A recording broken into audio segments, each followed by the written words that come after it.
You currently locked into the coldest podcast in the land. It's your boy, D Jones, a.k.a. Bolo, and you know when I'm pulling up to the porch. I can't pull up without my dog. What's going on, y'all? It's your boy, Big Smitty, a.k.a. D Nice. And you heard my guy Bolo just said, this is the porch. And we yes, back. Sir. And we back, and we back, and we back. Like we never left. Like we never left. Hey, you know what, bro? You know who down there fell off real hard, though? I ain't gonna leave cap to you, bro. Chance the Rapper, bro. Have you heard of Chance the Rapper in a long time, bro? I was just thinking about him, and he was I haven't so heard cold at one point. I haven't heard of him in a minute. I mean, did he fall off, or is he just not putting out music? Not putting out music yet. I think it's a difference. You feel me? I think it is a difference, but then I think too it kind of falls in the same bracket though, like because you can become irrelevant real quick in that type of industry if you don't put out music, you know, back to back. I feel like you got to be like one of the greats, like Lil Wayne or something, to take a hiatus like that. You know what I'm saying? Like you can't really just take too much time off because you're gonna get passed up quick. You know what I'm saying? Nobody really been talking about him. Obviously, I know he went over to Ghana not too long ago, and you know was doing some good things over there, but. I'm ready for some more music, Chance. So Chance the Rapper, if you listening, big dog, go ahead, throw us some music, bro. Cause I remember the Coloring Book, bro, bro, Acid Rain, like back way back when, a couple years ago, bro. Chance the Rapper was the shit, for real. I don't know why he just popped in my head on some silly shit. That just came out of nowhere though. How you doing, bro? I'm doing good, man. I'm doing good. God is good all the time. Another day, another dollar. And we got to welcome in our Porch family, man. If you've been rocking with us since the beginning, appreciate y'all for sticking around and watching us grow. If you're a new fan, welcome. Because listen, man, you made the right choice by tuning in. Whether you're watching us on Caffeine, if you're listening to us on one of your audio platforms, man, you made the right choice. It's your guy, Bolo. It's me. Get it. What's going on, man? First of all, I see you got the LFT hoodie on, man. For those who don't know. And it's the old school one, too. Old school, short sleeve, gray hoodie. Perfect to work out in, perfect to chill, perfect to wear during a podcast. My guy swagged out right now, man. Arms looking huge. You know what it is, y'all. Getting back to it, new year. I ain't gonna say new me. I'm the same person, but I'm just trying to be better, though. That's all that is, man. So back to it, you know, super excited to have another episode with my dog. Man. My dog is growing up, y'all. My dog B-Day, man, is just wild, bro. I'm super excited, man. Big 2-9, big 2-9, my guy. He knocking. Look, is that you? Oh, he knocking on the door. 30, huh? What we doing? Huh? Don't rush it now. We just turned 29. That's and if I'm not mistaken, man, can you show the people your tat real quick? Can you show the 2-9? Y'all know what's going down. Hold on, let me show y'all what's going on. It's my Bolo Bands year. 2-9. My boy used to rock the 2-9 on that football field, knocking heads off. So that's what I'm doing all year long. I'm knocking heads off. I'm taking names and numbers. I'm coming for everything that they owe me in 2-9. We need it all, bro. Hey, show no mercy, bro. None at all, bro. Let's hop into it, man. I know we got a lot to talk about on the porch, man. What's on your mind right now to get a start? So obviously, we bring y'all another episode of Porch News. Got to bring you the latest and greatest information that's hitting you on the streets, and you want to hear from us first. But if you haven't heard it from us first, obviously you're gonna hear it and you're gonna hear our opinion on it. So the first thing that's going down in Porch News, obviously, we just passed Martin Luther King Day, right? Shout out to MLK. Yes. You know, one of the best to do it. One of the staples, especially in the Black community. He's done a lot for us. You know, obviously it's been a long time ago. I think he probably be 95 years old. That's how old we getting, you know. About 90, yeah. I think it might not be a spot on, but somewhere, somewhere like in the 90s, 92, 93, or somewhere in that range. Getting up there. You're getting up there. So super excited. So obviously Boston, right? Shout out to Boston, right? So we're gonna get into it. So Martin Luther King Jr. and Coretta Scott King, they put out a big what am I thinking? A statue, right? Yeah, so they finally unveiled the statue of Martin Luther King and Coretta Scott King, and it's called the Embrace, where it's just literally two arms surrounding each other, and they're literally embracing each other. There's no face, there's no body, it's just arms. And the world is in a frenzy right now because it's a mess. It's atrocious. So I guess, Porch family, what do y'all think of the statue? It was $10 million if you did not know. So in my opinion, that is considered money wasted. But Dino, what do you think about that statue? I think the message of it is nice. You know, you talk about embracing each other, embracing love. You know, you think about Martin Luther King's message and his overall dream is just kind of people of all races, ethnicities, backgrounds coming together and be able to embrace each other. So I think the message of embracing is powerful and that's good. But the statue itself, it's like, come on, y'all. Like we could have did a lot better than that. You could have actually had a full body Coretta Scott King and full body Martin Luther King and having them hugging each other, maybe, or holding hands or something where it's like I don't know. Like, again, I'm not an artist in terms of making stuff with my hands. So again, maybe I'm seeing things from a different lens, but seeing that, it's like, I feel like we could have been a little bit more creative. It took our time. I mean, $10 million is a lot. And I feel like you could have just did a little bit more. Again, the message I think is good, but just the overall execution, we could have did better, man. We could have did better. 1,000%, bro. And I just think it's one of those things where I think they thought about it too much, where it just went over everybody's head. Like, I get it, like the art of the embrace, and we want to embrace things, but I also think we should be able to walk to the actual statue and recognize who it is. So when my kids are, older and, they start to have dialogue with me about certain things in Black history and stuff, and we go out to Boston and we're just walking, and it's like, Dad, what's that, that statue right there of, 4 arms, and it looks like they're holding that. Well, son, that is Martin Luther King and Coretta Scott King.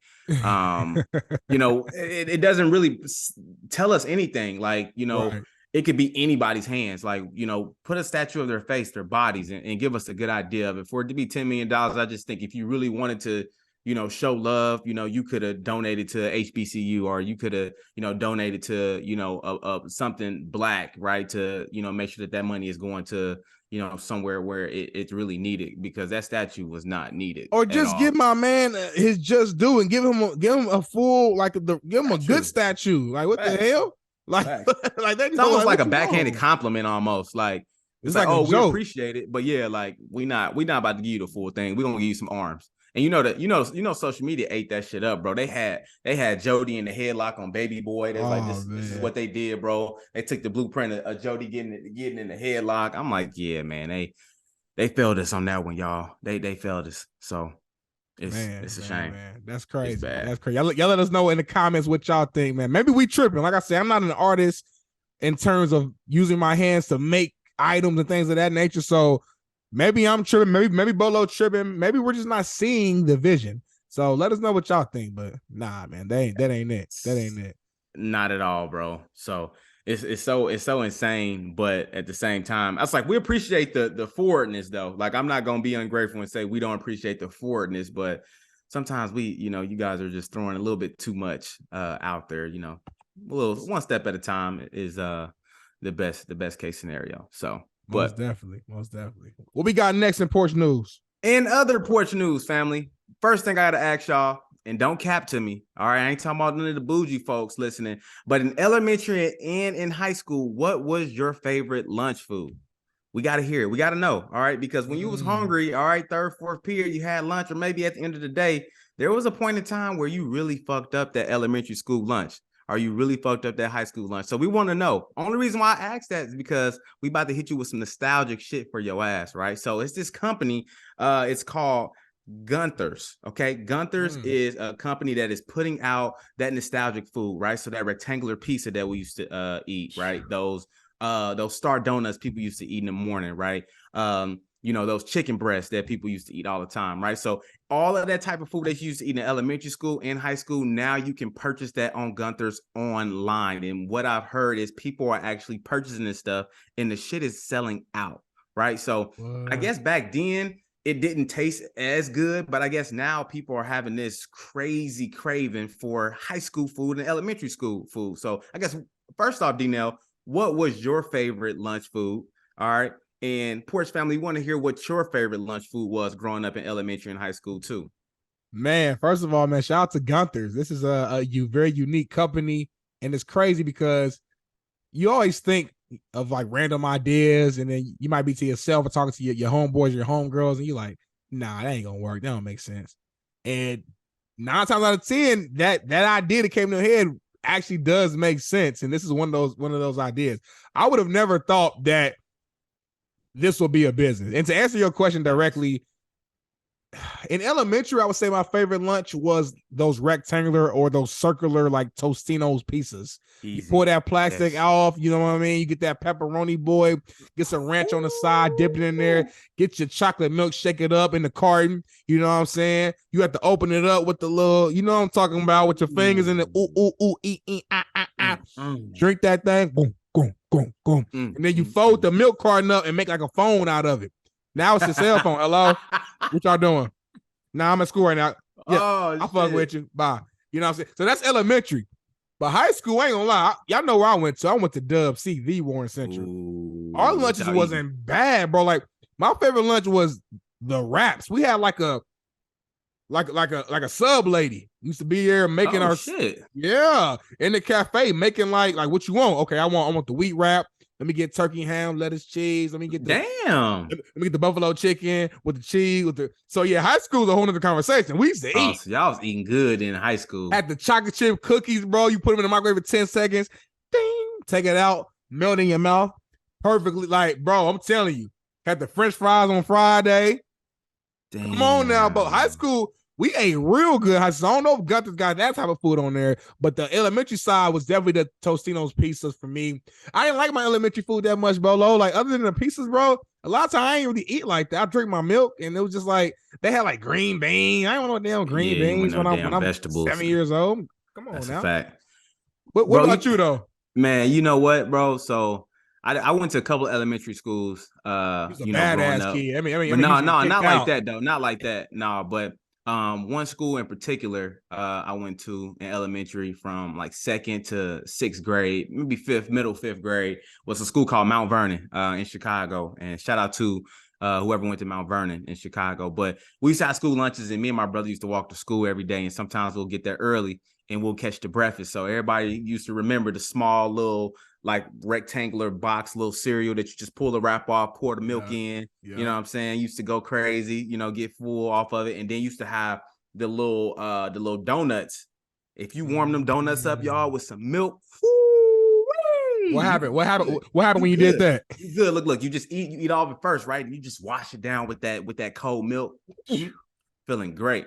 And then obviously every Friday was the rectangular pizza day, y'all, right? So I ain't gonna cap to y'all. I used to eat the lunch. Like, motherfuckers ain't used to eat the lunch. I'm like, shit, I'll eat your pizza. If you ain't gonna eat your pizza, I'll eat your pizza then. Shit, it's whatever. But the rectangular joint definitely was a special. And then one of my favorites in elementary school, I don't know if y'all sold them, but they used to have like these little small ices, bro. They used to come in like a rectangular little pouch. It's a small rectangular pouch. And it was like an icy. It came in like purple. It came in like red. And you just like eat it like a popsicle, bro. And it used to be fire. They used to just give you like 1 or 2. And I used to be fucking them up. And then in high school, bro, high school was a little different because you still had your standard lunch, but we did have like something off to the side where like you got like ices or like cookies and stuff, but it wasn't real food. But I tell y'all, and my people who went to MP know, if you hungry one day, all right, you go in there, get one of them spicy chicken sandwiches, y'all, it's gonna set you right. I promise you. Now I wouldn't recommend eating them bitches every day, right? But why not? Because just, I just think CPS food or any type of public school food, it's not meant for consumption 5 days a week. I'm going to just be real with you, right? It's not meant for consumption. But at the same time, if you hungry, you know what I'm saying? Them chicken sandwiches used to do numbers. And sometimes we used to have fries in there as well. Used to go crazy. And I used to eat that shit. But not everything, though. Everything, some shit I used to pass on. Used to sit in lunch. High school, you get a little older and start eating from outside of school. And a couple of times we did have off-campus lunch too. Like freshman through junior year, we had off-campus lunch. So everybody you literally go out and get food. But my freshman year and maybe my senior year, that's when we had to really sit in the sit in the cafeteria and eat the food. And it wasn't bad for the most part, but you just couldn't eat that shit every day though. Like I couldn't just imagine buying that shit right now though. So some people really love it to where they want to buy it. And y'all, when I'm telling y'all the prices is the shit kind of expensive, y'all. Like I ain't gonna cap to y'all. I ain't gonna tell y'all like shit like Gunther taxing, Bolo. They taxing. They out there taxing. Like whoever got the Gunther site busting, they got the site busting, bro. Because they definitely making a profit right now. But they smart though. I appreciate the hustle. Man, I definitely appreciate the hustle. And one thing I got to ask you, Bolo, because I noticed this. Did you go, like, the elementary that you went to, was it like all the way up until high school? No, So You skipped middle school though, like you was like elementary, high school. It was a little bit different. So I went to Mount Vernon in Chicago, right?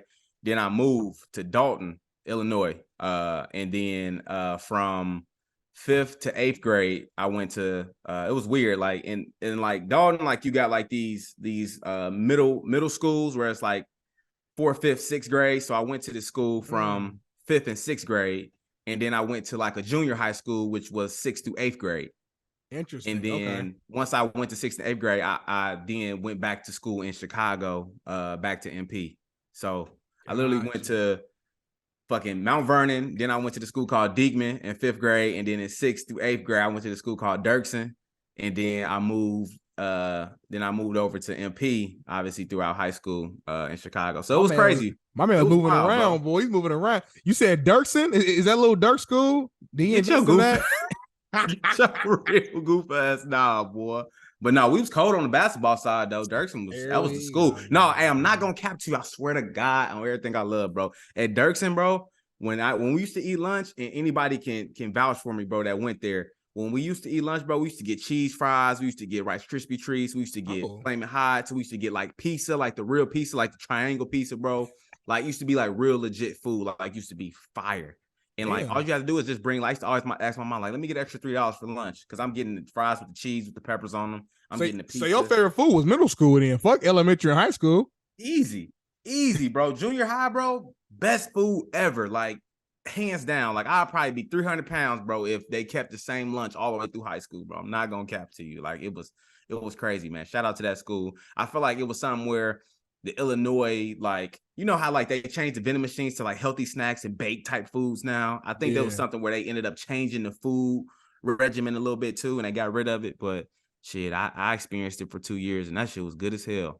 You know, bro, we grew up with the bad food. Like we grew up.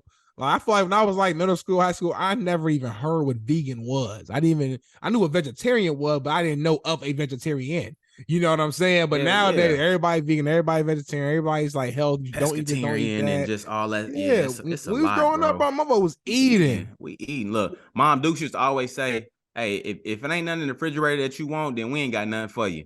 Ooh, all right, you gonna eat. You gonna eat what you gonna eat what I cook. All right, you gonna eat what's in the fridge, and then that's it. Like other than that, like you ain't gonna eat. So you better find your own. You better make it work. So shout out to Mom Dukes. Nigga be in the refrigerator like this for a long time. Be staring though, then close it and then open it back up like something gonna reappear. Like, ain't nothing gonna change, Bolo. Ain't nothing gonna change.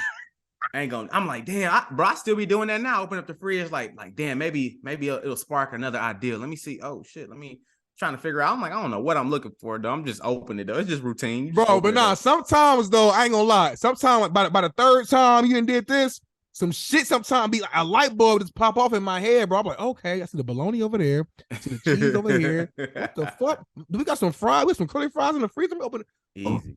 We got the air fryer. Bet. I'm gonna make a bologna and cheese, ham sandwich, curly fry on the side. I'm good. So I gotta ask you, in Porch family, we gotta ask y'all too. All right, especially people who are our age. Everybody has their favorite struggle meal. Porch family, what was your struggle meal? And Darnell, what was your struggle meal? It has to be. I know it's cliche, but I'm just being honest. It has to be like top ramen noodles, right? Like I used to tear that shit up. If I'm being real, I mean that was my go-to. But I wouldn't really call that. I mean, obviously, it's cheap. You can get it. But like we still can eat that now, like you know what I'm saying. So like, what was like your struggle meal when you was trying to put shit together though? Like sometimes you had to do some math when it came to struggle meals. I think for me, man, and I know I kind of just brought it up, like growing up, and I haven't ate bologna in a long time. But when I was is that the one with the red? With the red around that motherfucker, bro. You take the red around, bro. That was the best bologna too, growing up. So I would literally, bro, we'd get fried bologna, egg, and cheese sandwiches. So we'd take the bologna out the thing, take the red off, use the teeth, take the bologna out, come on, put it on top of the pan, another slice, sizzling that shit, huh? Put the egg next to it. No shells in that thing. You know, I'm cold with the crack, with the egg crack. With the crack. You know what I Damn, mean? so you Black was pepper. cracking eggs at a young age, huh? Had to from the hood out the mud, Far East Side, Naptown. They never had a thing. Black pepper in that thing. Oh You know my what I mean? God, Stir it man. up. You get your bread. Now listen, we didn't have no fucking a toaster. Y'all niggas rich as hell. A toaster? You talking I'm about putting a the bread in toaster. the oven with it. Just on, like when I say in the oven, I mean like no Yeah. fucking pan, like no, like on the actual fucking thing that you the fucking on the top of the oven. nah, like In the actual oven, in the oven, but we ain't like got garlic the bread. Like if you was to make some garlic bread, you put it in right. the oven. But I'm talking about we didn't even have a pan that you supposed to put the bread on top of. We didn't have no aluminum foil, nigga. We just put the bread literally on top of the little. What do you call that, Bolo? The shit that you put the shit on top of in the oven. Like what's the proper name for that, bro? No, like the actual, like the oven. The rack? shit that, the bacon rack? The rack. Yeah, I couldn't think of the rack. I couldn't think of the word, nigga. You put the damn bread on top of the rack. And you put the motherfucker on 350. You take it out. You gotta reach in there and get that motherfucker toast out. And you got a fried egg and cheese bologna sandwich on top of the toast. You put some grape jelly on your bread. And you put some ketchup on it. I know it sounds crazy, but you smash that shit together, Bolo. Ooh, oh, that shit sound. Hey, you making that shit sound good? I eat it right now. Say I won't. I was gonna say, bro. Sometimes, now you talking about nostalgic shit, bro. Like when you talk about some of the struggle meals, bro, that made you feel good inside, bro. Like that's a meal that probably made you feel good inside, bro. No matter what. I feel it right now, bro. So I had a couple, bro. Like me and my brother, we used to go ham, and my brother used to really go ham on the struggle meals. Like I can just eat like out the cereal box and just kind of nibble on some chips and shit. My brother used to make everything out of bread, bro. He used to have ketchup bread, honey bread. He used to have like any type of bread you can name, bro. Like, I mean, any type of like condiment, bro. He would throw it on bread and eat it. Then he put me on. So I used to eat the honey bread, bro. So just throw the honey on it, woo woo, eat it. Just, cool you all. Then my cousin used to come over, bro. Remember the little square little saltine crackers, bro? Yeah. Bro, we used to go ahead and sprinkle cheese on them joint. Throw that shit in the microwave, bro. Let it warm up on there with the cheese melt on there. Get them bitches out. Smacking them cheese crackers, bro. It's like a grilled cheese cracker type, like a grilled cheese sandwich, but on a fire, bro. Now I tell you the one struggle meal that I hate the most, and I bet a lot of people can vouch for me here, bro, is the motherfucking Cheerios, bro. Remember the Cheerios in the can, bro? Like the soupy Cheerios, bro. I hated them bitches. Them shit used to make me want to throw up every time. Like it could be nothing in the fridge, bro, and it'll be some Cheerios. I'm probably just not gonna eat, bro, because I hated Cheerios so much, bro. For real. To this day, you ain't fucking with the Cheerios, bro. Not fucking with them, bro. Like never. Like we used to fuck up the ravioli though. Ravioli used to be a hit back in the day. Like we used to really go ham on the ravioli and the beefaroni. Beefaroni was damn near like upper echelon. But then, like, the ravioli was like here, beefaroni was like you got beefaroni, nigga. You got beefaroni? Oh yeah, we eating good. You know what I'm saying? It remind me of like I don't know if you used to eat this too, hamburger helper. If a nigga had, you went crazy when I said that. Hey, when nigga had the cheeseburger, if he had the cheeseburger helper, you was rich. You was rich, Bolo. Shout out to Mom Dukes, man. My mom used to make this big ass pot of hamburger helper, bro. She used to throw some corn in it too. You know what I'm saying, bro? And just mix it up. And we used to smack that shit. That shit used to be so good. Like, I still be trying to eat some of that shit, bro. Like, because it's easy to make, bro. It tastes real good, bro. I love hamburger helper, bro. I can still eat that today, for real. I ain't gonna lie. On that motherfucker. Bro, I ain't had no hamburger helper, niggas. It's like, I was 13. I can tear that up right now. Fire, man. Hamburger helper, Bolo bands? Damn. That shit sounds struggle good. meal. Hey, you say your brother used to clown though, man. Shout out to the other B Jones. Literally, like he used to clown on the struggle meals. He is probably the king of struggle meals. Like he used to make it happen. I used to just be like, shit, let me try that shit too. Let me throw some barbecue on this bread. See, my man, I'm real big on sauces as well. Sometimes you just need a reason to eat this barbecue sauce. Or this ketchup or this hot sauce or whatever. Just give me a reason to do it. I don't care what bread or cracker or motherfucking napkin. Give me a reason to eat this thing and I'm gonna do it. You know what I'm saying? Easy. And it was one of those things too, bro. Like we used to eat good though. Like it used to just be those times where, it's maybe like a day or two where like it's in the summertime where you at home by yourself. Yeah. You know what I'm saying? And then we going shopping the next day. So we got to make it work. And we used to just try to get creative as fuck and try to find whatever in the house to cook. Like that's when, like, I feel like when you was younger, like your brain power was just on the next level as far as things that you can think about when it came to like trying to eat. Like it was like you tapped into like this survival mode where like I'm finna create something and make this shit sound fire. Like we had no choice, anything. bro. It's crazy. The more spoiled you get, or the more success you get, more money, whatever you want to call it, the less I feel like, I don't know if it's less creative, maybe. I feel like the less creative you get, because you don't have to be as creative. Because at the end of the day, if I want to go get this steak, I can just go get the steak because I got it. But when you don't have it, when you don't have it, Bolo, it's like, okay, you make it work. I gotta figure this shit out, or I'm not gonna live. That's wild, bro. Because bro, we'll have a house full of groceries, bro, and me and Kayla still look at each other like, damn, what we eating today? Like, what we about to eat?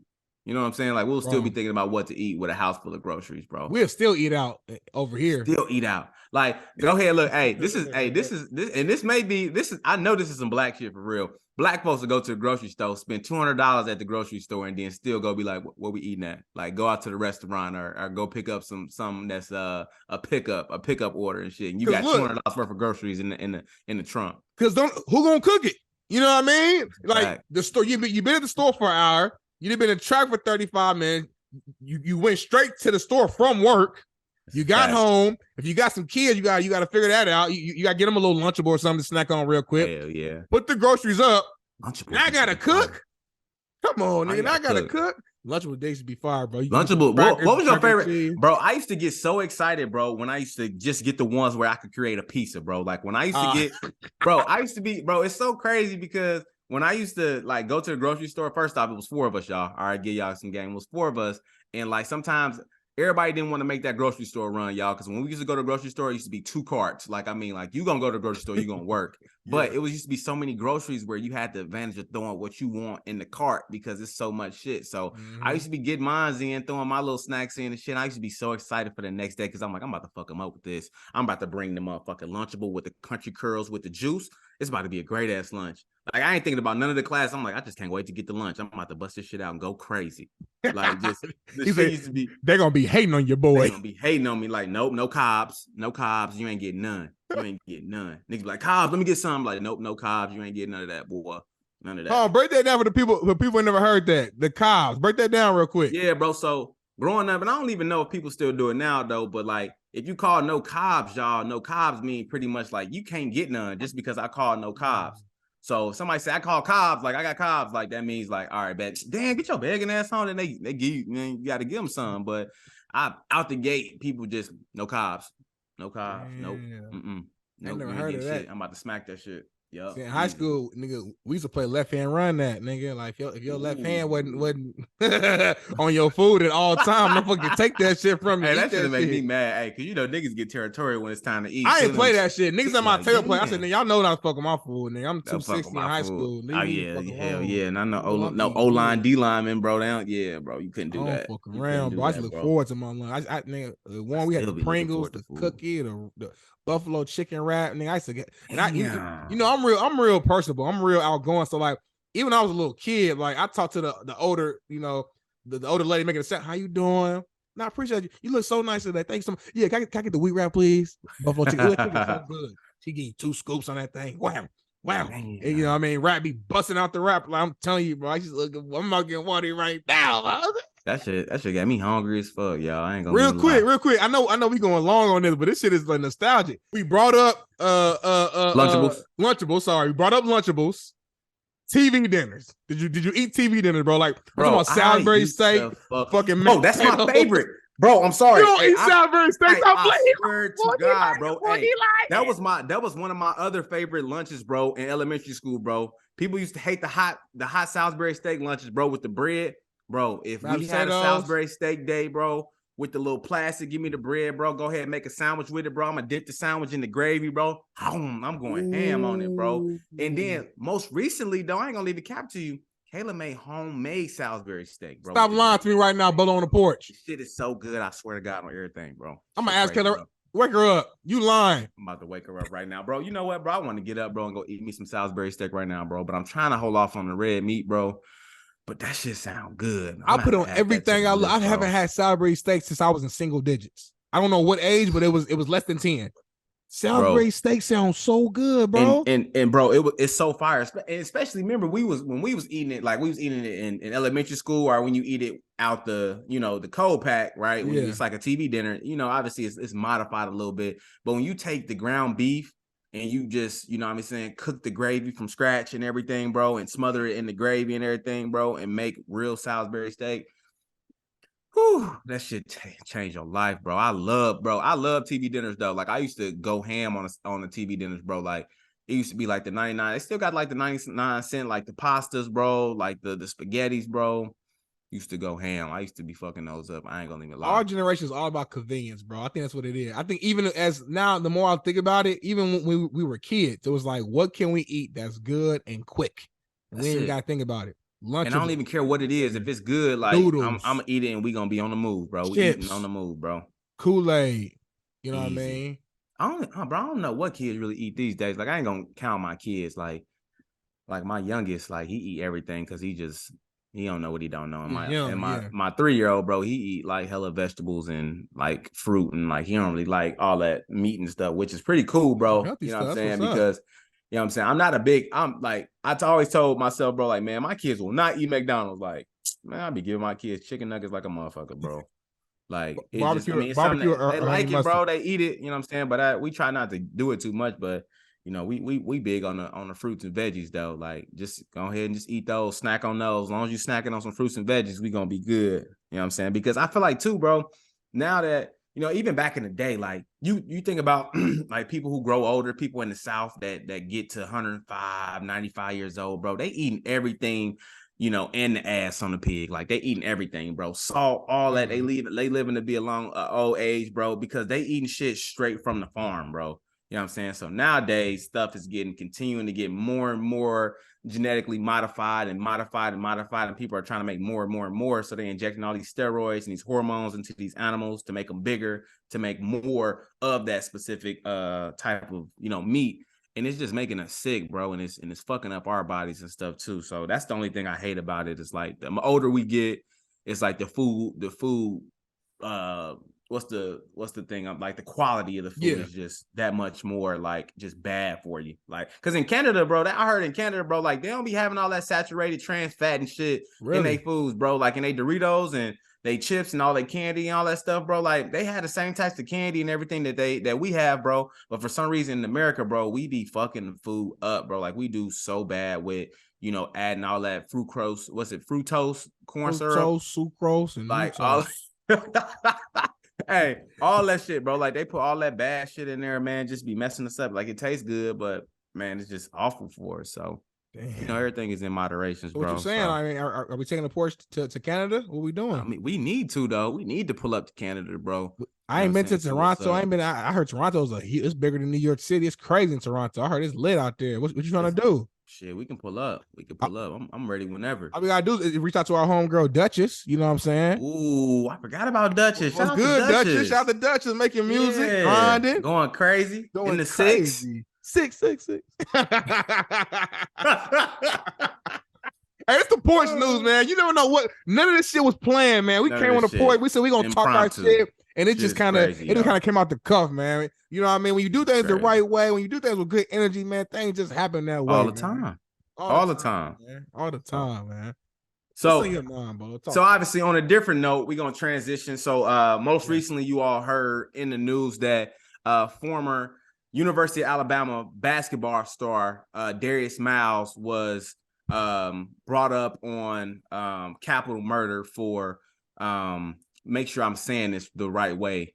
Is it allegedly? Yes, at this point, I guess allegedly, because nothing has really been stamped yet, but allegedly shooting a girl, and obviously there was someone else that was also brought up on the same charges as well. But the story behind it was pretty much him trying to holler at a girl that pretty much whammed him or, turned him down. And they said that, shots began to ring out and the victim's boyfriend, started to shoot back as well.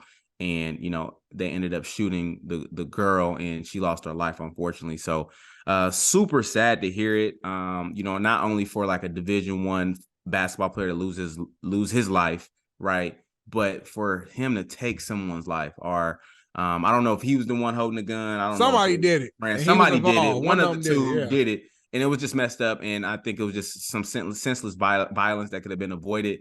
And now, you know, you got lives ruined, and then you got somebody who will never get their life back, unfortunately. So definitely want to say rest in peace to that young lady who probably was just going out to college campus trying to have a good time, and you know, things, you know, turned out for the worse. So definitely hate to hear that, man. 23 years old, bro, a baby, you know what I mean? You know, just became an adult, living her life. And it's a shame, man, all this senseless violence and killing.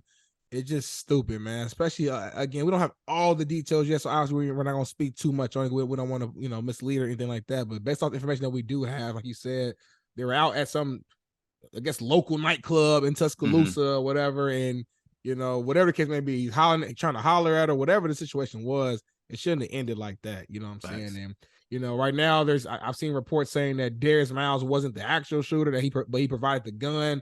So I think the guy's name was Michael Davis, and he was the alleged shooter. So right now they're both locked up for capital murder, because I think they're still figuring out who actually pulled the trigger. And regardless of who pulled it, they both were involved. If you handed the man the gun, you did that with the intent for him to handle his business and go shoot.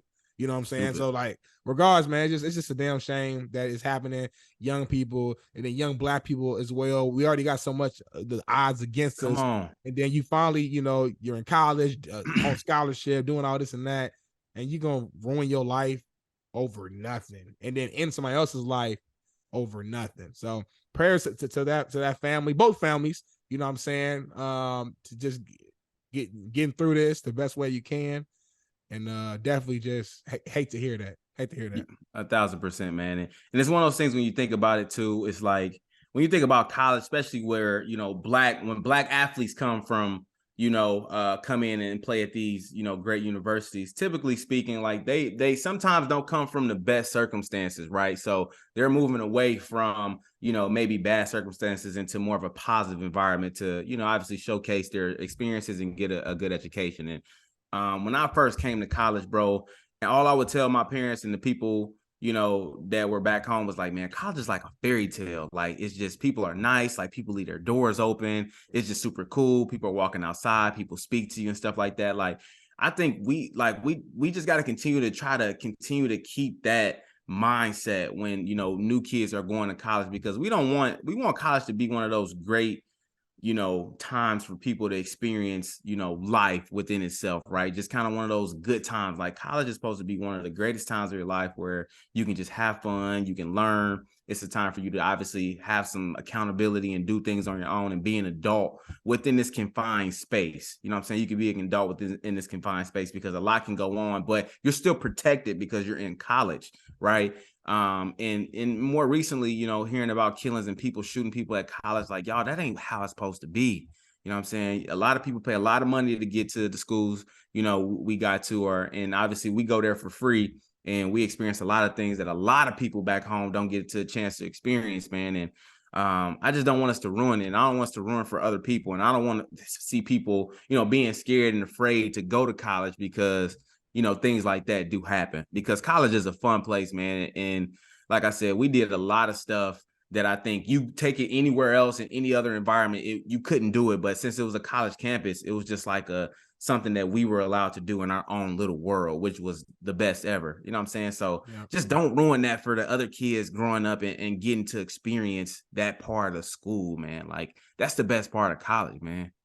Yeah, for sure, man. Nah, I second everything you just said. And like I said, college literally changes your life if you take advantage of it, whether it's just in the career field, the job you get, the connections you make, the sport that you play. There's so many different ways for you to change your life.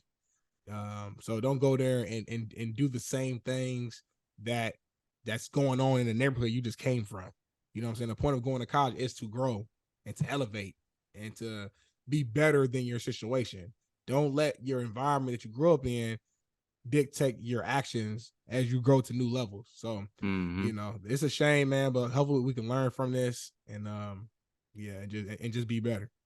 Just get better, man. So in other news, y'all, on a lighter note, we're gonna flip over to the sports side. talking about my Chicago Bears. So if you don't know, obviously my GM is right now sitting at the head table with his hands and feet crossed like this, asking, "Hey, Colts, make a deal. Texans, make a deal. All right, because everybody wants a quarterback, and we have a quarterback. So we just waiting for the offers to come. So we want to see who's gonna make us a deal. All right, so they can trade up and get this quarterback. So we gonna see, because we got the most cap space right now too, and we got a number 1 pick right now. So we looking real good right now. And I also heard, y'all, I'm gonna throw this little birdie out there, DeAndre Hopkins. Okay, Arizona Cardinals. He is the Arizona Cardinals are trying to trade him. And you know what I heard? The Bears are trying to get him. You know what? And if the Bears get him, NFC North, huh? Then what? NFC North, huh? Hey, I'm gonna tell you. Hey, look, it's gonna be the tale of just literally 2 worlds, where the NFC North is going to now be the Detroit Lions and the Chicago Bears. I guarantee you. You heard it here first. It's gonna be the Detroit Lions and the Chicago Bears battling for the NFC North. No more Aaron Rodgers. Kirk Cousins is over with. They had their great run. It probably won't happen again. They probably won't win no more than 9 games next year. I'm just saying that. I'm not a hater. I'm not a hater. Nah, you are a hater. How you just gonna throw that out there? And I'm not even a fan of the Vikings, but you can't just not. But I just they played a lot of 50-50 ball this past year. I give you that. What I mean? So I'll just go ahead and lay that out there, where there's a couple games where I think if you toss a coin, they probably would have lost those games. So at the end of the day, you think about the Detroit Lions, bro, and what they've done this past year and how much they've grown. They ended on a positive. They ended on a positive note, where I think it'll carry them into the next year on a high note. Especially Goff was slinging the ball, defense was strong. They had a lot of players, you know what I mean? Swift, like they had a lot of guys, man, just working hard and just pounding the pavement. So that's one of those teams where they're just a hardworking team. Like, not a lot of true superstars, but they're gonna really put in the work in it. Obviously, my Bears, man. Like, my Bears they're gonna get it done, y'all. Like, I'm just trying to tell y'all, like, we're gonna put the pieces in play to win now. Like, I'm guarantee you, with the cap space we got, like, we're gonna go ahead and get some headhunters. We're gonna get some big dogs. I'm just letting y'all know we getting some big dogs. All right. I believe it. I mean, the only way for y'all is up. I mean, you can't really go too much down. Yeah. Justin Fields is gonna continue to get better.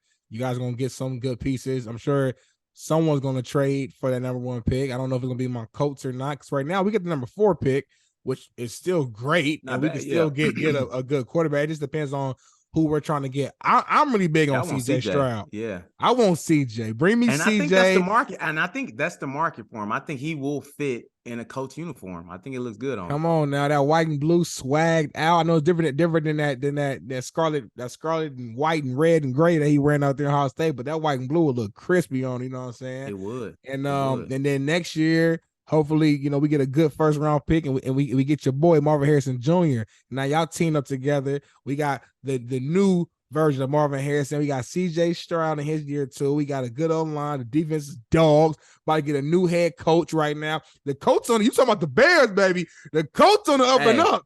We've been interviewing all the top coaches. Yeah, they have. We're not bullshitting. They have. They've been interviewing some good people. They've been interviewing some good people, bro. Like, I'm glad they turned it up on the aggressive side. They got some great offensive minds that they've interviewed, a couple decent defensive guys that they interviewed. So I think with Irsay and what's the GM name again? Ballard. Yeah, Ballard. With Ballard, I think the pressure's on, man. Like, people, especially the fan base in Indy, like, I think people in Indy are like loyal to a fault, but now people are like now questioning if the Colts are the way, right? Because they're tired of like hearing the same song since Andrew Luck. So I think it's do or die now. Like, you got to make the right decisions now, and it starts with the head coach and it starts with the quarterback. So let me ask you this: I'm gonna put you on the spot. What's the most important right now for the Indianapolis Colts? Is it the head coach or is it the quarterback? Quarterback, easy for me. Easy. It's okay. a quarterback-driven league right now. If you don't have a quarterback, you don't have a chance. You have a good head coach and a bad quarterback, and you'll be better than what you would have been with a bad coach, but you still won't be that great. With a really good quarterback, even a young guy, rookie, who's going to bump their head and make mistakes. Because, again, I'm not expecting whoever we end up drafting, I'm expecting them to have a bumpy road to start, like most rookies do. So I'm not expecting it to be a huge turnover like immediately, but I'm thinking like that year 2, year 3 with that quarterback, I'm expecting it to be like some real positive movement going on in the right direction. And I just want somebody who's explosive and exciting, someone who can use their legs, because that's the type of league that we're in now. You got to be a dual threat. The best quarterbacks in the league are dual threat. You think about Mahomes, he doesn't run a lot, but when he runs, he's very effective. Saw Dak the other night against the Bucks running very well. You think about obviously Jalen Hurts with the Eagles, like Josh Allen, Lamar when he's healthy, like some of the top quarterbacks, they're all mobile. I'm not saying running quarterback, I'm saying mobile. That's what I'm saying. A CJ Stroud will be great.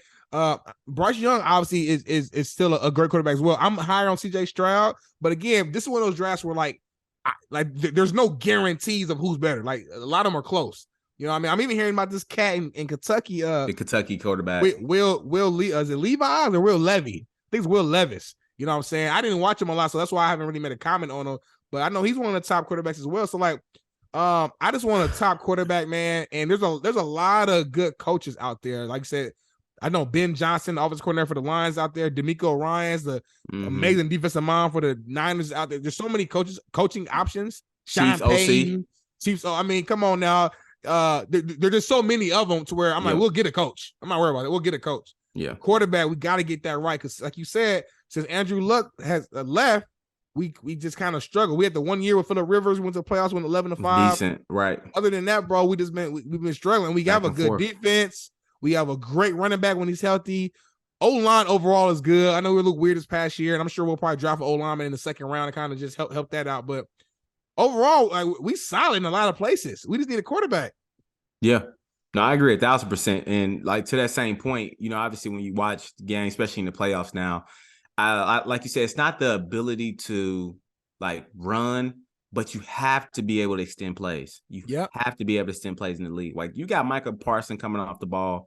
You got, you know, Bosa coming off the ball. Like you got guys like that that's coming off the ball, like ready to wreck shit. Like you have to be ready to move in the pocket to be able to extend plays in.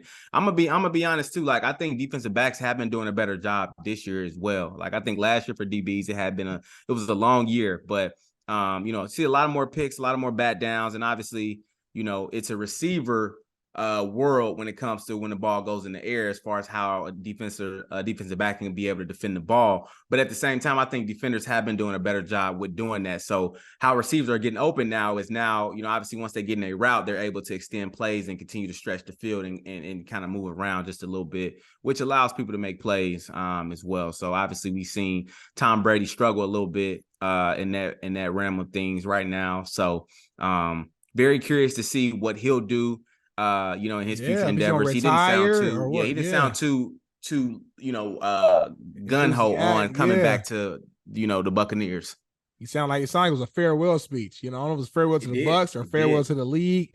I know he has a contract ready for him whenever he's ready to retire at Fox Sports. He has a lot of options going on, so I don't know what he's going to do. So I made this comment at work today, and don't call me crazy, okay? Now, if Purdy takes his team to the Super Bowl, right, I think he makes a name for himself to be the starting quarterback moving into the 2024 season. But, okay, obviously Trey Lance is Trey Lance. I know the people in the Bay Area really love him, but I am not putting, you know, any more stock into that guy until we really see him start to do something that moves the pencil just a little bit. So I'm going to go ahead and just say that Tom Brady will be moving to the Bay Area.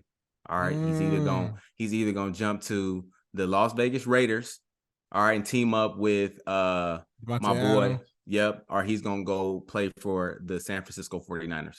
And I said the Bay Area. I'm sorry. I'm tripping. So he's in Las Vegas now. Yeah. I mean, that's not the Bay Area. But I was thinking about Oakland, so Las Vegas. But the Bay Area meaning San Francisco too. So he's going to be with the Raiders or the 49ers. So he will make another move before he retires, and it'll be Las Vegas with San Fran. We was talking about this at work, man, about the San Francisco move. It's like, I know that's the team he always wanted to play for. He grew up being a Joe Montana fan. He's from the Bay Area. But I'm just thinking, if I'm Kyle Shanahan and I got Brock Purdy, this young cat, you know what I mean? He's on a super rookie deal because he's Mr. Irrelevant, and he's out here playing well. He can only get better. He's playing with house money, but he's looking good though. He's mobile. He can run. He's throwing off the run. Brady's not mobile. He can't move. He's standing right there in that pocket. You saw against the Cowboys the other night. He ain't trying to take no hits. If he's about to get hit, he's throwing the ball and tucking. Yeah. Purdy young and strong and healthy. He don't mind getting hit. He don't mind taking chances. So I feel like I'm not saying Purdy's better than Brady right now, but I feel like, I mean, you're going to take Brady for what, 1 year, maybe 2 years, or you're going to keep this Purdy guy who's young, and you got Trey Lance who's young. And again, we can't, listen, I'm not big on Trey Lance yet either, but it's only because we haven't really seen anything yet. He played like, what, 1 or 2 games and got hurt. So let's not act like Trey Lance couldn't end up being really good either, especially for the 49ers and Kyle Shanahan's offense. You know what I mean? So it is kind of hard. Like, you bring Brady in there, and then what? It's going to be like, I guess Purdy is right back to the bench, and then Trey Lance just basically lost his spot because he got hurt, and now we're going to stick with Brady for what, 1 or 2 years, and then what? Brady officially retired, and then you going to, I don't know, it seems messy. Now Raiders, I see Raiders, like, that seems a little bit more just Derek Carr's gone, straight, just boom, boom. You know what I'm saying? And Brady wanted to go to the Raiders before he came to Tampa, but at the time, John Gruden stopped that deal. He stopped that move. So again, I could be wrong about the Niners though. Like, it could happen. Like, I know that's the team he loves, but if I'm Kyle Shanahan, I don't think I'm doing nothing. I'm keeping Purdy and Lance over Brady at this point. That's all I'm saying. I'm not saying I mean, Brady's the GOAT. Like, you don't want to, try to fix something that's not broke. Like, everything's working right now. So I think, I'm speaking, I'm like almost like foreshadowing just a little bit, because I just want to see what things will look like, once they really get into, the championship, right? So they start getting to those conference championships and things get a little heated, and receivers start to lock on, get locked up a little bit. And is he making those good passes? Because when you think about it, like, he's winning off a lot of play action, a lot of misdirection where he's hitting tight ends in open field, wide open, right? So, and I'm not taking another away from Purdy, but I just think the offensive play and some of the athletes has put him in a great position to be successful. But at the same time, it's like, I think the world still needs to see a little bit of what Purdy can do sitting in the pocket, making those precision type of throws. And that'll kind of give us a good idea of like, okay, is this guy really who we can invest in and continue to put time into? Because like you said, obviously that guy has youth on his side. He's young, mobility, and he's being able to, get that experience, right? Had his first playoff win right now, but ain't nothing like an experienced quarterback coming in and being able to just hit the ground running. And obviously he's not mobile, so he lacks in a lot of areas that Purdy has, but and Brady, let's be real though, bro. Brady didn't look that good either, though. Let's keep it. Let's keep it real. Especially against the Cowboys, he looked against the Cowboys. Even this season, he was okay. So it's not like, I mean, he's missing throws too at this point. Like, this ain't Brady. This ain't Brady of a few years ago. We got to just make that clear. It's not. I know it's the nostalgia of like, oh my god. Well, listen, as a Colts fan, we got Matt Ryan this year, and I'm not saying Matt Ryan is Tom Brady. Obviously, we know that, but Matt Ryan is a fringe Hall of Famer. We look at his numbers. He's a French Hall of Famer, former MVP, went to Super Bowl. When he was in his prime, he was really, really, really good. We tried to go the old quarterback route, and you see what happened to us. So I'm just saying, 49ers, man, the grass ain't always greener on the other side. It's not. And with Kyle Shanahan, bro, his offense specifically, as you mentioned, they have a lot of, it's play action, double reverse, a lot of movement, a lot of trickery, to where I don't think they need just a traditional drop back in the pocket, 3-step quarterback. They don't need that. They have an amazing defense, first of all, to where the opposing offense ain't gonna really score that much. So it's like, at the end of the day, as my quarterback, just don't mess up that much. Be able to move around, be mobile, extend plays, find the open guy, make your reads. 1 ain't open, go to 2, boom, check down, and like keep it simple. And I think Purdy's doing a hell of a job of that. I feel like I was hesitant at first on him, but now it's like at some point you gotta just pay this man this respect. This man doing what he's supposed to do. He is. I got two things. Go ahead, talk to me. All right, so first off, I just think the world needs to calm down on Tom Brady. I just think whenever, and just like Russell Westbrook, it kind of gives me that vibe. Like when somebody has a bad year or a bad couple games, of course, like he doesn't have it no more. He's not this, he's not that. People just need grace too. Like, even though this guy has a hell of Super Bowls, like I think he still needs grace, and people do have down years. So, obviously age is definitely a telling sign of him slowing down. Age is a telling sign, but just because he's had a bad year does not mean that this is it for this guy. I think this guy can literally go in and play quarterback and be successful in any organization just because he's done this. He knows the game. He knows the sport. And he's probably one of the quarterbacks that I think can be successful without being able to be mobile in the backfield. Second thing. Ooh, I'm gonna comment on that. I'm gonna let you go, but I'm gonna respond to that, bro. Second thing. I really hate how so many people give Purdy so much credit, but then people be trying to be so hard on Jalen Hurts. Like this guy coming here, and obviously Purdy's doing a great job. He is, Mr. Irrelevant and things like that. And they like, he's this, he's that. And obviously he has a lot of things around him that makes him successful. But people are really just like all rah, rah, rah with Purdy. But then you got a guy who's done so much in Jalen Hurts, and people are still 1 foot in, 1 foot out on him. But people are so high on Purdy. That's the thing that pisses me off, because I'm like, why ain't y'all showing Jalen Hurts this much love like y'all showing Purdy? You know what I'm saying? Let me jump in real quick. First of all, Jalen Hurts was probably about to win MVP before he got hurt. I think we all can 1,000% agree to that. 1,000%. I think the reason I speak for myself, while we were still like 1 foot in, 1 foot out, for me, I just need to see him do it in the playoffs. That was my thing. Because you remember coming into this season, everybody was like, man, the Eagles got a really good roster, but it depends on how Jalen Hurts is going to play, because the previous year he was okay. He wasn't all that. So just being real, I love Jalen Hurts. It's just he went up. This year he came out, balled out MVP level, and it was like, okay, this dude's the real deal. Now let's see what he's gonna do in the playoffs when it really counts. And we're gonna see him coming up this weekend. Obviously, they had a bye week because they had the number 1 seed. We will see him. We will see him upcoming and see how he actually performs. No one's saying to Lisa, the stuff I'm following people. I'm seeing. I don't think nobody's saying Purdy's like better than Hurts. I just think because of the expectations were so low, because he's Mr. Irrelevant. Like, he's the last pick of the draft. So it's like, you don't expect somebody with the last pick of the draft to come in and be making plays like he's doing, to be playing with so much confidence. And like, their offense haven't missed a beat. And if I'm being real, and I'm a Jimmy G guy, I like Jimmy G, offense has actually been better with Purdy. So it's just like, when you're Mr. Irrelevant, it's just like that. It's just, he had lower expectations and he super exceeded them. You know what I'm saying? Where Jalen Hurts, I get it. I get it 1,000%. But I just think analysts and stuff like that, like I think they just subconsciously like just put more weight on the black quarterback.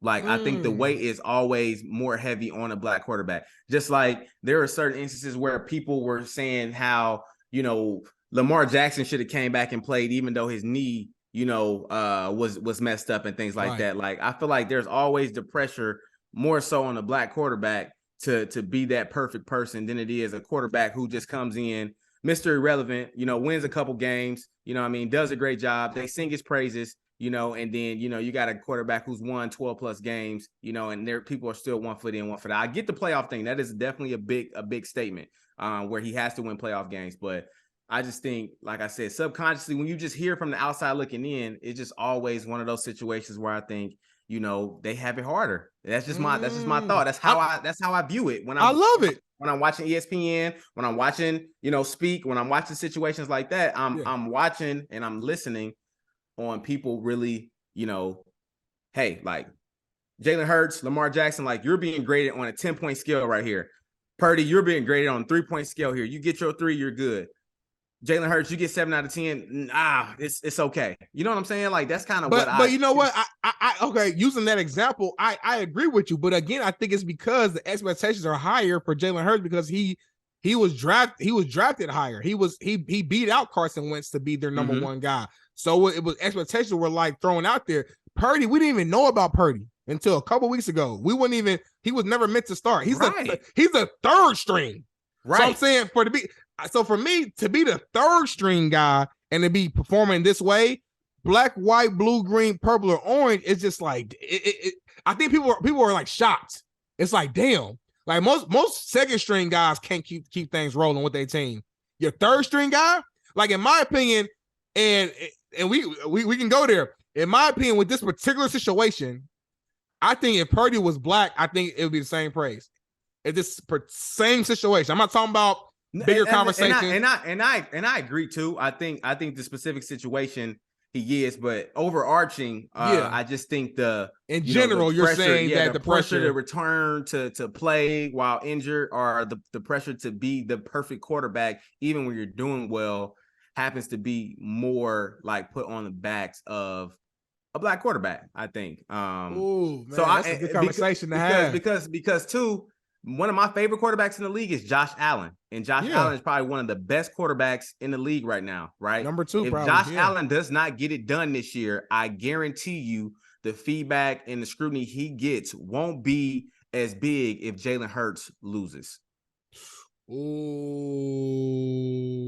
we gonna see. I don't know. That's my thought, bro. And obviously, I'm thinking ahead. But like I said, when I'm hearing analysts speak and I'm hearing people put their thought out there to certain things, that's just what I perceive, you all. That's just my thought on it. I see. I know we don't have a lot of time. I think it depends on how they lose, though. Right? Yeah, 1,000%. I think that matters. Like if Jalen Hurts is the reason why they lost, he got to throw 3 picks through 1 touchdown. Right. And then let's say the Bills lose as well, but Josh Allen throws 4 touchdowns, throw 1 pick. Well, then it's gonna be a different conversation. But let's just for conversation purposes, let's say they both lose, but they both put on like a decent performance, 2 touchdowns, 2 picks. My opinion, I disagree. I think Josh Allen's gonna get more simply because the Bills were the favorites to win the Super Bowl this year. Yeah. And the last few years, it's like, all right, I was like, is this the year? How they lose? Is this the year? How they lose? It's like, all right, they're the favorites this year. They lose this year. It's like, damn, like y'all lost again. Like, you know what I'm saying? So I don't know. Where the Eagles kind of like I don't think nobody, if you go back to the beginning of the season, unless you were an actual Eagles fan, nobody was just like, the Eagles about to be best team in the league. They just started balling, and it just kind of happened that way. Everybody knew the Bills was going to be good. So to me, I think Josh Allen got more pressure on himself. And if he lose, especially if he's the reason why they lose, I think he's going to get more because Jalen Hurts, to me, he has like another, like a great year almost. Like nobody knew Jalen Hurts was going to be an MVP this year. Come on. That's what I'm saying. You proved my point, bro. That's what I'm saying. Nobody knew anything. Yeah, I get that. Almost the same level as Purdy. Obviously, Purdy came out of the blue, and Jalen Hurts is put on a level where it's better than Purdy. But this guy came out of nowhere, though. Like he's this guy where people didn't really expect him to be this good. So for people to give him so much feedback as to being 1 foot in, 1 foot out, that's what I'm saying. Like people didn't think he was gonna be this good. Like I know we gotta go, but like. That's what I'm saying. Like, I just can't wait to see everything pan out. Obviously, I want football to go as slow as possible, y'all, because football is almost over, and I'm sad. But we got a few games left, and I want to see how things pan out because people are hard on my boy Dak Prescott. Obviously, he does deserve it because he makes a lot of money, and he does cost a lot of turnovers. But I do think he gets a lot of pressure.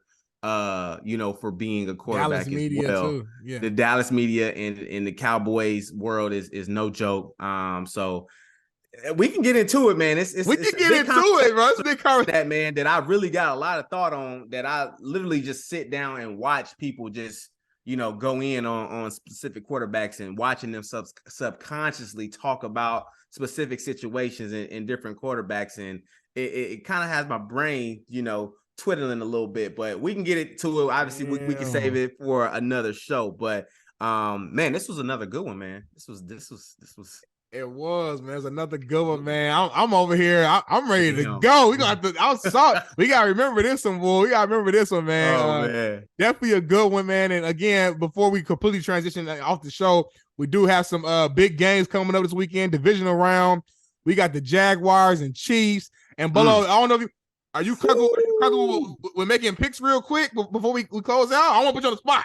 Yeah. So I'm gonna go ahead. and say Jags Chiefs. Who you got? I got the Chiefs. I got the Chiefs easy. I think the Jags. Shout out to them for one of the biggest comebacks in playoff history. Deficit. You know what I mean? The Chargers coach definitely deserves to lose his job for letting that game slip away in the playoffs. He did lose it. I'm gonna go with the Chiefs. And then obviously the Bills play the Bills and Bengals, bro. That's a hell of a game. That's a real good game. That's a hell of a game, bro. Now, I'm gonna go with the Bills, but I'm gonna go with the Bills too. I'm gonna go with the Bills just because. And obviously we about to go, man. It's a whole nother conversation. But if Lamar Jackson was playing in that game against the Bengals, Ravens win by at least 2 touchdowns. Easy. Huntley is a great quarterback, but I just think some of his. He's a good quarterback. I want to all great. No, yeah, he's a good. I'm sorry. He's a good quarterback. I think he did what he needed to do for a backup quarterback.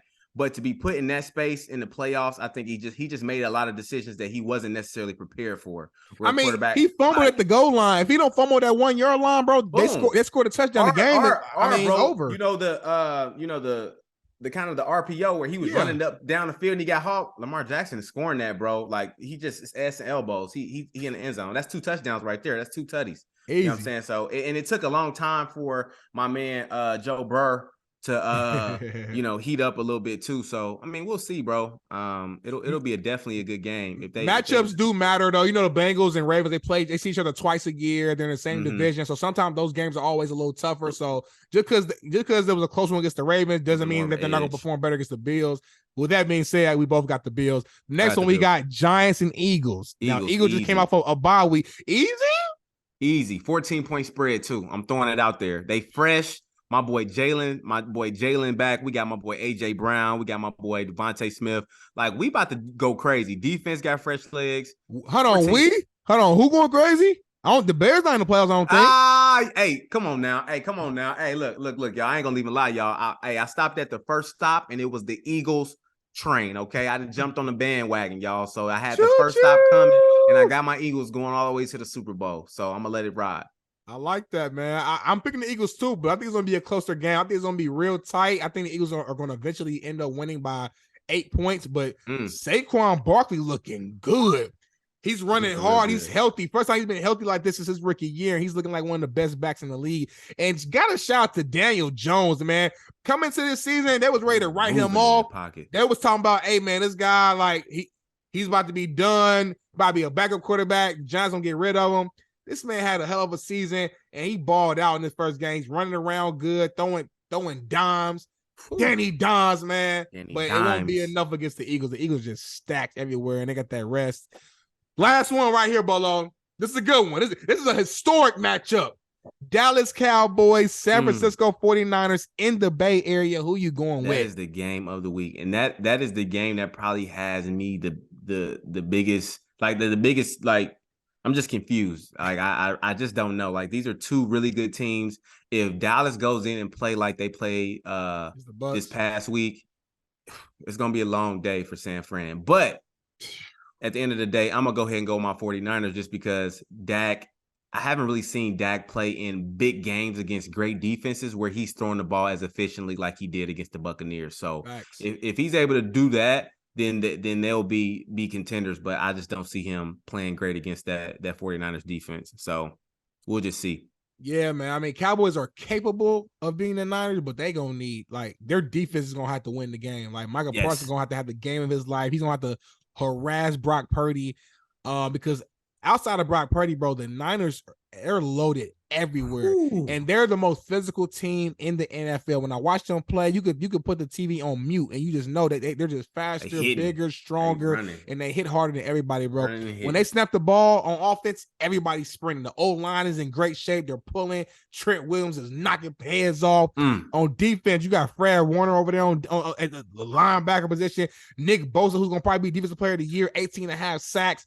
Like, they got an all-pro safety, too. All-pro safety, bro. They got just dogs literally everywhere, bro. Just hitting shit. Jimmy Ward. They got Jimmy Ward out there. Come on, bro. So it's like, man, it's tough for me. The only way the Niners lose is if the Cowboys defense come ready to, like, I'm talking about go. And the Cowboys can do that. They got one of the better defenses as well.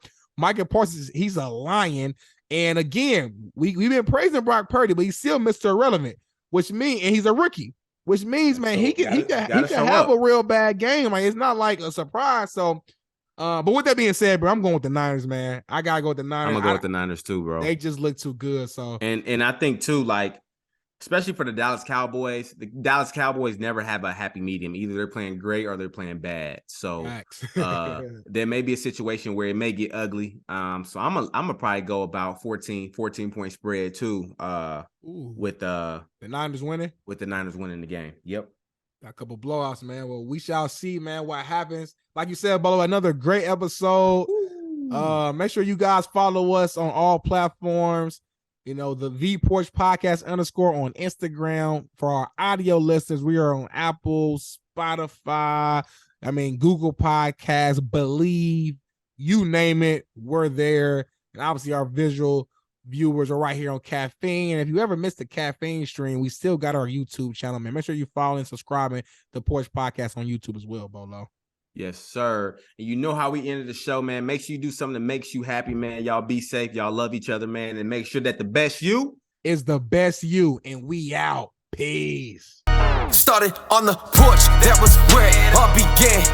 Had to put in work. Every day we got it in.